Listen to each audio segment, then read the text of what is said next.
এখন কেউ অন্যের খারাপ খেলার দিকে তাকিয়ে থাকে না, পারফর্ম করেই সবাই দলে টিকে থাকতে চায়। ক্রিকেটারদের মানসিক পরিবর্তন নিয়ে খুশি কোচ মোহাম্মদ সালাউদ্দিন।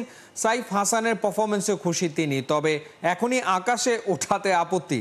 3 ম্যাচ সিরিজের দ্বিতীয় ম্যাচে সোমবার মুখোমুখি হবে দুই দল। সিলেট থেকে নাইয়ান বিন জসিমের পাঠানো রিপোর্ট। জুলিয়ান উড একেবারেই একা একা হেঁটে যাচ্ছেন সিলেট ইন্টারন্যাশনাল ক্রিকেট স্টেডিয়াম থেকে, যেই আউটার স্টেডিয়াম আছে সেখানে প্র্যাকটিসে।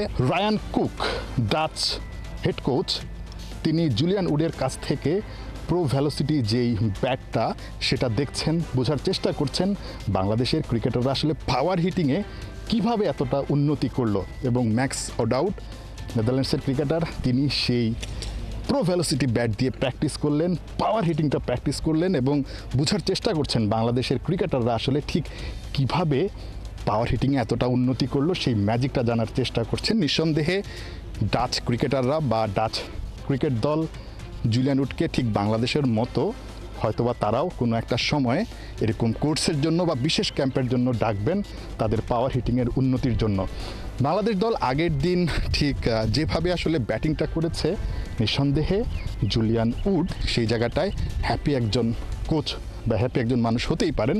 অর্থাৎ বাংলাদেশের যেই পাওয়ার হিটিং নিয়ে তিনি এতদিন কাজ করছিলেন, সেখানটায় বাংলাদেশ দল প্রথম টি-20তেই কিন্তু দেখিয়ে দিয়েছে যে তারা আসলে উন্নতির ধারাটা বজায় রাখছে।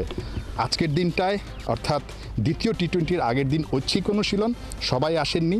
আমরা সাইফুদ্দিনকে দেখেছি, শামীম হোসেন পাটোয়ারিকে দেখেছি, সোহানকে দেখেছি, তারা এসেছেন। অর্থাৎ আজকের দিনটায় যেহেতু একটু বিরতি, সো যারা একাদশের বাইরে ছিলেন তাদের পাওয়ার হিটিং নিয়ে তারা কাজ করতে চান। সবারই পাওয়ার হিটিংয়ে উন্নতিটা আসলে দেখতে চান এই ইংলিশ কোচ। উডের ক্লাসে একটু বেশি সিরিয়াস শামীম, তার অসুস্থতায় একাদশের জায়গা পেয়েই ম্যাজিক দেখিয়েছেন সাইফ। তাই প্রশ্ন, পরের ম্যাচে শামীমের জায়গা হবে তো? কাকে রেখে কাকে খেলাবে টিম ম্যানেজমেন্ট মধুর সমস্যাতে? দলে এমন কম্পিটিশনই তো দেখতে চায় সিলেকশন প্যানেল। যারা সাইড লাইনে বসে থাকে তারা যত পারফর্মার হবে সেটা টিমের ভিতরে কিন্তু অনেক ইম্প্যাক্ট করবে। তো আমাদের পারফর্মার যত আসবে সেটা আমার টিমের জন্য ভালো। শামীম অনেক ভালো পারফর্ম করছে, যেহেতু সুস্থ খেলতে পারে না। সাইফ সুযোগ পেয়েছে, তার ইন্টারন্যাশনাল ক্যারিয়ার আগে হয়তো সে ভালো করেনি, এই একটা ম্যাচ খেললো, সে ভালো করেছে, সেটা টিমের জন্য অনেক ভালো এবং তার নিজের ক্যারিয়ারের জন্য ভালো। নেটে সোহানের দারুণ সব শট, জুলিয়ান হাততালি দিয়ে দিচ্ছেন উৎসাহ। এশিয়া কাপের আগে বেঞ্চের ক্রিকেটারদের এমন উন্নতিতে কোচিং স্টাফরা বেশ খুশি। ক্রিকেটাররাও জানেন সুযোগ আসলেই কাজে লাগাতে হবে, ব্যর্থ হলেই আউট হতে হবে। আগে হয়তো টিকে থাকার জন্য খেলতো, এখন পারফর্ম করার জন্য যখন খেলবে সেটা টিমের জন্য অনেক লাভ। এইটা হয়ে গেলে আসলে আমাদের কাজ অনেক কমে যাবে। এটা হইলে এটা টিমের জন্য অনেক বেটার। সবাই পারফর্ম করে, তাই সবাই যেন পারফর্ম করে যেন টিকে থাকে। এরকম না যে ও ভালো খেলে না দেখে আরেকজন সুযোগ পেলো, সেটা আসলে চাই না। চাই যে পারফর্ম করছে তার চেয়ে কেউ বেটার পারফর্ম করে যদি টিমে ঢুকে, সেটা টিমের জন্য আসলে অনেক লাভ। সোমবার দ্বিতীয় ম্যাচ জিতেই সিরিজ নিশ্চিত করতে চায় টিম বাংলাদেশ। 1-0-তে এগিয়ে থাকলেও টিম ম্যানেজমেন্ট পরীক্ষা নিরীক্ষার বিপক্ষে। দ্বিতীয় টি-20তেও তাই নামানো হবে স্কোয়াডের সেরা একাদশ। এখানে আসলে এটা এক্সপেরিমেন্ট করার জায়গা না, এটা ইন্টারন্যাশনাল ক্রিকেট। এটা যদি আমার প্র্যাকটিস ম্যাচ হতো তখন হয়তো আমি চিন্তা ভাবনা করতে পারতাম, বাট এটা ইন্টারন্যাশনাল ক্রিকেট, আমি এক্সপেরিমেন্ট করার জায়গা না। আমাকে জেতার জন্য আসলে যেই ডিসিশনটা নেওয়া দরকার আমরা সেই ডিসিশনটা নেওয়ারই চেষ্টা করব। পাওয়ার হিটিং কোচ জুলিয়ান উডের দিন শেষের পথে। উড বাংলাদেশের সময়টা বেশ ভালোই উপভোগ করছে, ক্রিকেটাররা ভালো উপকারও পাচ্ছে। সামনে 2টা বড় ইভেন্ট। বিসিবি কি উডকে আরও কিছুদিন রাখবে? জানা গেছে বোর্ড চাইলে উড আরও কিছুদিন কাজ করতে চান বাংলাদেশে, যদিও শ্রীলঙ্কাতে কাজ করার অফার আছে Julian উডের। Nahiyan bin Jasim, 71, Sylhet.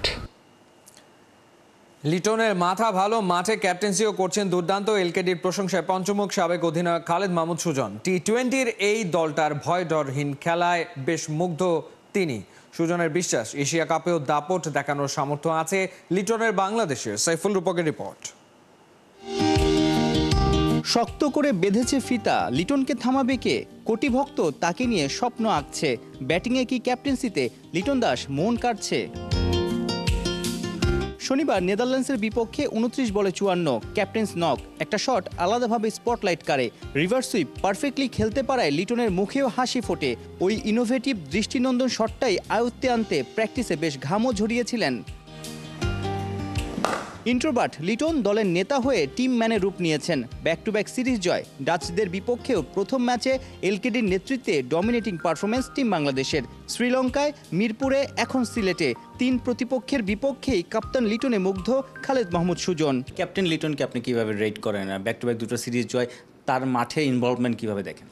Liton is a very good thinker. First কথা হচ্ছে ভেরি গুড থিঙ্কার, আমি বলে ক্রিকেট নলেজেবল, মানে ভালো। এবং আমি মাঠে ওর যথেষ্ট আই ওয়াজ ভেরি হ্যাপি যে লিটন একটা ইন্ট্রোভার্ট, সবাই আমরা সেটা জানি, বাট ও যে মাঠে চালিয়েছে আই ওয়াজ ভেরি হ্যাপি যে প্রত্যেকটা ছোটো ছোটো জিনিসকে ও মাথায় রাখছিল, চোখ রাখছে যে, এবং এই যে মানে ওর যে বলিং হ্যান্ডলিং বা চেঞ্জেস, যে গদবাদা আমি এর পরে স্পিনার আনবো, পেছে আনতে হবে, এই যে একটা পরিবর্তন, ঈশাদকেও এমনও হয়েছে যে 19 নম্বর ওভার বল করেছে না, তো এই সাহসটা আমার দারুণ লেগেছে লিটনের, আমি মনে করি। এবং ও যে বুদ্ধিমান ক্যাপ্টেন বা ক্রিকেট সম্বন্ধে ওর অ্যাবিলিটি জানাটা খুব ভালো, তো এটা আমার ভালো লেগেছে। লিটন ওয়াজ মানে লিডিং ফ্রম দ্য ফ্রন্ট। অধিনায়ক লিটনের প্রথম বড় চ্যালেঞ্জ আসন্ন এশিয়া কাপ।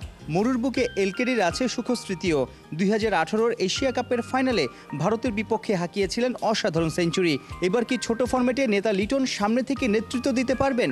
গ্রুপ পর্ব ডিঙিয়ে ভারত পাকিস্তানকেও চমকে দেবে টাইগাররা। আপনি যদি ভালো ক্রিকেট খেলেন পারবেন না কেন, আমার কথাটা হচ্ছে, হ্যাঁ, আপনি পাকিস্তানকে তো এখানে হারালেন, আপনি ইন্ডিয়া আপনার জন্য টাফেস্টই হবে। ইন্ডিয়া ডেফিনেটলি এই ফর্মেটে ওরা এত মুখস্থ, এত অভ্যস্ত, এত ভালো ক্রিকেটার আছে, আপনি দেখেন ওদের মানে ইন্ডিয়া মানে 10টা টিম বানাতে পারবে, ঠিক না, এত ভালো ভালো প্লেয়ার আছে। বাট তারপরও ইন আ গিভেন ডে আপনি হারাতে পারবেন, এটাই বিশেষজ্ঞ না, আমাদের মধ্যে সেই ক্যাপেবল অ্যাবিলিটি এখন আছে। কিন্তু আমাদের মনে করলাম ওইটাই, মানে আমাদের যেদিনকে আমরা একটা বড় দলকে হারাবো সেদিনকে আমাদের সব কিছু একসাথে ক্লিক করতে হবে, তাহলে আমাদের প্রত্যেকটা মানে ইঞ্জিন যাতে একসাথে ক্লিক করে, তাহলে যদি হয় তাহলে আমার মনে হয় যে খুব ডিফিকাল্ট হবে না। বাট হ্যাঁ, মানে স্বপ্ন দেখতে তো কোনো দোষ নাই যে আমরা ভালো করবো না কেন, সব স্বপ্ন দোষ নাই। তো আমার মনে হয় যে আমাদের অ্যাবিলিটি আছে, ছেলেরা ভালো করছে, এই কন্টিনিউশনটা ধরে রাখতে হবে। এবং যেটা আমি বললাম যে আমরা হারি জিতি ম্যাটেরিয়াল, বাট আমাদের এই ফ্রিডম, এই সাহস নিয়ে ক্রিকেটে খেলতে হবে। সাইফুল রূপক, 71। এখনও সিরিজ জয় সম্ভব বিশ্বাস করে নেদারল্যান্ডস ক্রিকেট দল। সিরিজের দ্বিতীয় টি20 জিতে ঘুরে দাঁড়াতে চায় ডাচরা। আগের রাতে ম্যাচ হারের পরদিনই পুরো দল ছিল প্র্যাকটিসে ভীষণ সিরিয়াস। সিলেট থেকে নাইয়ান বিন জসিমের পাঠানো report.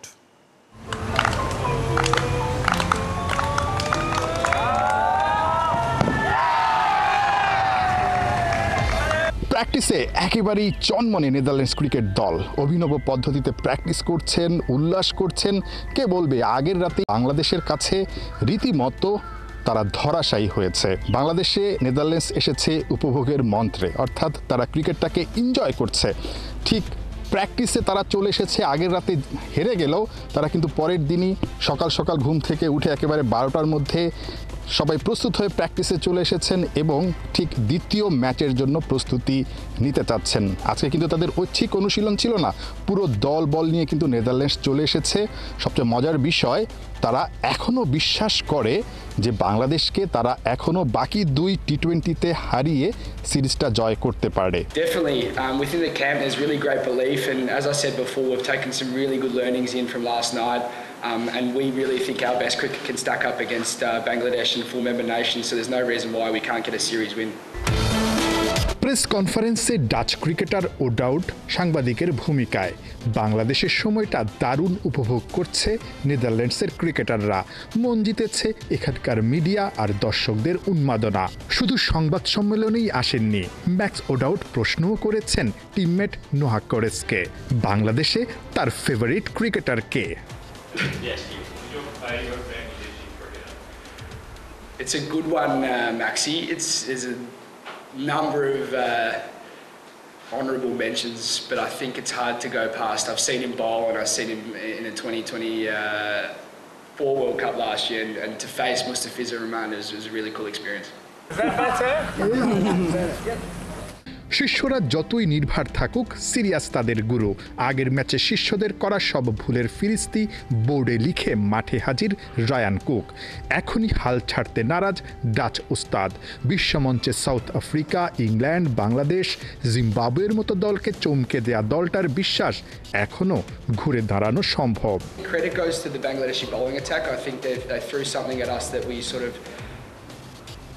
we can plan for what I like, but in those conditions, I think they're really sort of waxed and they know what they want to do. And as a batting group, I think we came up with our plans, but it's just about executing a bit better. And I think it's a great opportunity today at training to work on our plans and our skills. And I'm sure we can put out a better performance in the next 2 games. Nahiyan বিন জসিম, ৭১, সিলেট। বাংলাদেশের সাথে ভালো সম্পর্ক হওয়ার কোনো উপায় নেই Ryan কুকের। একে তো এখান থেকে চাকরি হারানোর স্মৃতি আছে, তারপর নেদারল্যান্ডসের হেড কোচ হিসেবে এসেও দল বিপদ সামাল দিতে পারছে না মোটেও। প্রথম ম্যাচে অসহায় আত্মসমর্পণ করেছে ডাচরা। কুক অবশ্য বলছেন বাংলাদেশ একটু বেশি ভালো খেলেছে, তবে কি তিনি যে জায়গায় দেখে গিয়েছিলেন দলকে সেখান থেকে উন্নতি হয়েছে? খালিদ জামিলের রিপোর্টে বিস্তারিত। 11 বছর, পাক্কা 11 বছর পর বাংলাদেশের মাটিতে এবার পা রেখেছে নেদারল্যান্ডসের ক্রিকেট দল। 2014 টি-20 বিশ্বকাপ খেলতে এসেছিল ওরা। নস্টালজিক হওয়ার এবার কোনো কারণ নেই, এই দলের একজনও ছিল না সেবার।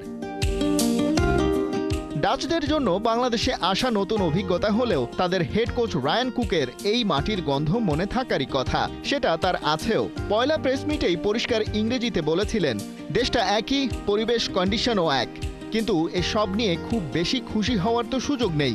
তাকে ব্যর্থতার দায় নিয়ে চলে যেতে হয়েছিল। প্রফেশনাল হিসেবে কুকের সেসব কিছু মনে রাখার কথা না, তবে একটা তুলনামূলক আলাপ তো আসবেই। কুক বাংলাদেশের ফিল্ডিংকে যে অবস্থায় রেখে গিয়েছিলেন সেখান থেকে উন্নতি হয়েছে কতটা। এর মধ্যে বাংলাদেশ দলের ওপর দিয়ে স্টিম রোলার গেছে অনেক। হাতুরু সিংহে এসে ঘোষণা করেছিলেন টাইগারদের অন্তত এশিয়ার সেরা ফিল্ডিং টিম হতে হবে। সেই ফিটনেস না থাকলে কেবল ব্যাটিং আর বোলিং দিয়ে দলে টিকে থাকা যাবে না। সেই ছাঁকনি দাঁড় করিয়ে বাংলাদেশ দলের একটা বড় অংশকে ছেঁটে ফেলার মিশনে নেমেছিলেন লঙ্কান কোচ। এখন যে টি-20 দল, সেখান থেকে পুরনোরা বিদায় নিয়েছেন ক্যালেন্ডারের পাতা উল্টানোর নিয়ম মেনে নিয়েই। লিটনের নেতৃত্বে নতুন আর তারুণ্যের বিজয় কেতন ওড়াচ্ছে টাইগাররা। প্রথম ম্যাচে ওদের চমৎকার ফিল্ডিং ডিসপ্লে দলটার সাবেক ফিল্ডিং কোচ প্রতিপক্ষের জার্সি পরে সাইডলাইনে বসে কেমন দেখলেন? বাংলাদেশের বোলাররা খুবই ডিসিপ্লিন বোলিং করেছে, বল বের করতে পারছিলাম না আমরা। ওদিকে ফিল্ডাররাও সুপার পারফরমেন্স দেখাচ্ছিল। এমন সিচুয়েশনে তো সত্যি নিজেদের পক্ষে মোমেন্টাম বের করে আনা খুবই কঠিন। বাংলাদেশকে সেই ক্রেডিট দিতেই হবে।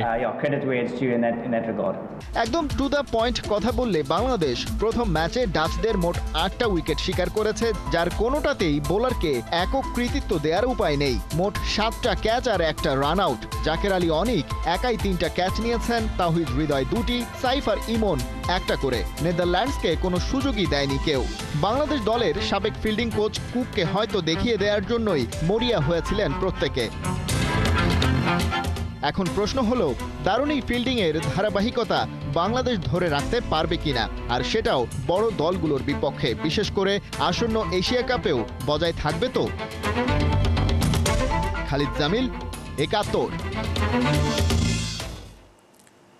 হঠাৎ করে যেন ঝিমিয়ে পড়েছে দেশের ফুটবলের উন্মাদনা। সেপ্টেম্বরে ফিফা উইন্ডো নিয়ে খুব একটা আগ্রহ নাই বাংলার পাগলাটে ফ্যানদের। তবে কি হামজার থাকা না থাকার দোলাচলই উত্তেজনা কমার কারণ? যদিও এখনো ফিকে হয়ে যায়নি ইপিএল তারকাকে দলে পাওয়ার সম্ভাবনা। হাসান সজীবের রিপোর্টে বিস্তারিত। হামজা চৌধুরীর ম্যাচ দেখতে সেদিন এভাবে গেট ভেঙে ঢুকে পড়েছিল সমর্থকেরা। ভুটানের পর সিঙ্গাপুর ম্যাচেও উত্তাল ছিল গ্যালারি, কিন্তু তারপরেই যেন ঝিমিয়ে পড়েছে উন্মাদনা। সেপ্টেম্বরের ফিফা উইন্ডো নিয়ে দর্শক মনে নেই তেমন কোনো আগ্রহ। অবাক করা বিষয়, শুধু বাংলাদেশি নয়, নেপালি ফ্যানদের মাঝেও তৈরি হয়েছে মন খারাপের গল্প। তবে কি এর পেছনে কারণ? ইংলিশ প্রিমিয়ার লিগের তারকা হামজা চৌধুরীর খেলা না খেলা? অফকোর্স একটা হামজা আসা মানে হলো হামজা সমিতির এখানে আসা, সেটার একটা হাইপ আলাদা, এবং বাংলাদেশে খেলা সেটা তো একটা আলাদা ডিফারেন্ট একটা অ্যাটমসফিয়ার তৈরি করে। আর সেসব ক্ষেত্রে এখন যেহেতু আমরা অ্যাওয়ে ম্যাচ খেলতে যাচ্ছি এবং ফ্রেন্ডলি ম্যাচ আমাদের নেপালের সাথে যে ম্যাচটা, সেটা তো আসলে ওখানে আমি যতটুকু দেখেছি ওরাও কিন্তু এক্সাইটেড ছিল হামজাকে নিয়ে খেলার ব্যাপারে। তো ওভারঅল একটু তো ডিফারেন্স হবেই।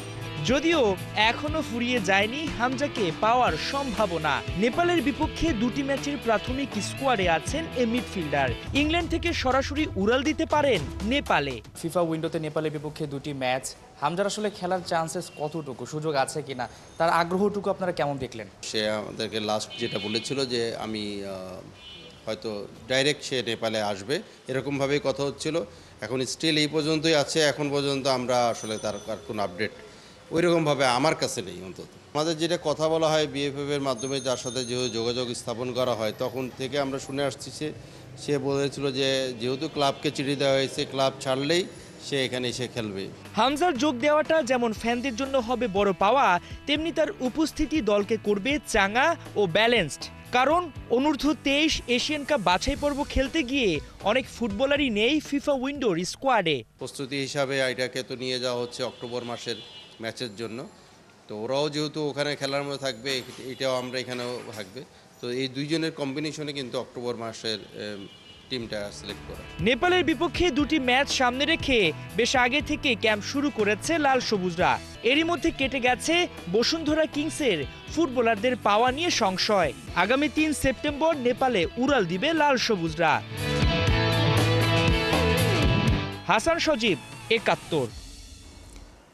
অনূর্ধ্ব-23 এশিয়ান কাপের বাছাই পর্ব খেলতে ভিয়েতনামে বাংলাদেশ দল শেষ হয়েছে প্রথম দিনের অনুশীলন। ছেলেদের নিয়ে আশাবাদী দলটির সহকারী কোচ হাসান আল মামুন। তপু জায়ানরাও দারুণ আত্মবিশ্বাসী।